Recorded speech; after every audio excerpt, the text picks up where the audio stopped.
डेलिमिटेशननि उनाव बीटीसी हालामनि थाखाय मोनसे दुखुनांथाव खौरां।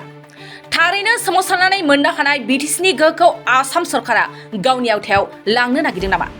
मा जाहोनाव थाखानाय एबा सोलिबाय थानाय गरेस्वर आरो तामुलपुर पुलिस थानानि बिजिरसालिखौ मसलपुरनिफ्राय बोखारनानै कामरुप रङियायाव लांनो बिथोनलाइ फोसावखो?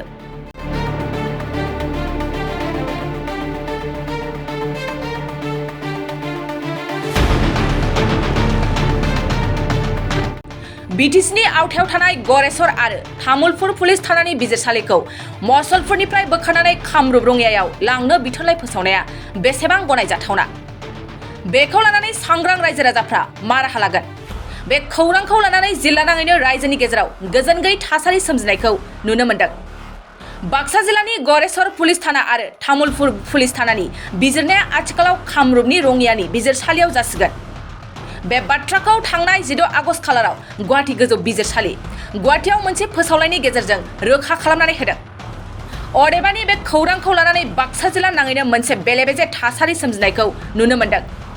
बेखौ लानानै समाजारि आफाद आरो बीटीसीनि मोननै गोख्रों राजखान्थि दोलोआ बिनि सायाव मा राहा लागोन समा फैब्लासो मिथिसिगोन।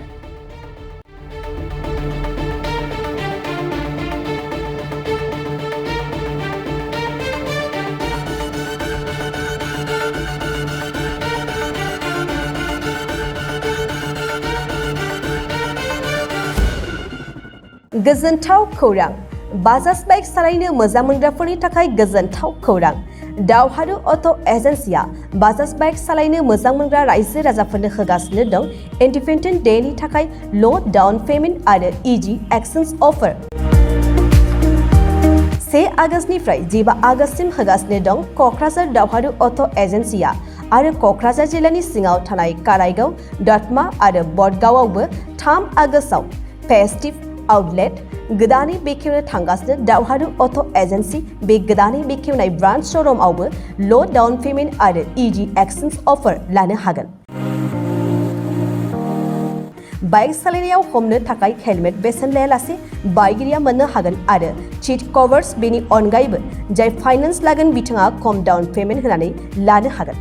बायग्रा ग्राहक सुबुंफ्रा दावहारु अट' एजेन्सियाव बाजाज बाइकखौ बायनो सानोब्ला नैबे मबाइल नम्बर 8822018193 आरो 600003991187 आव थोंजों फोनांजाब खालामनो हागोन।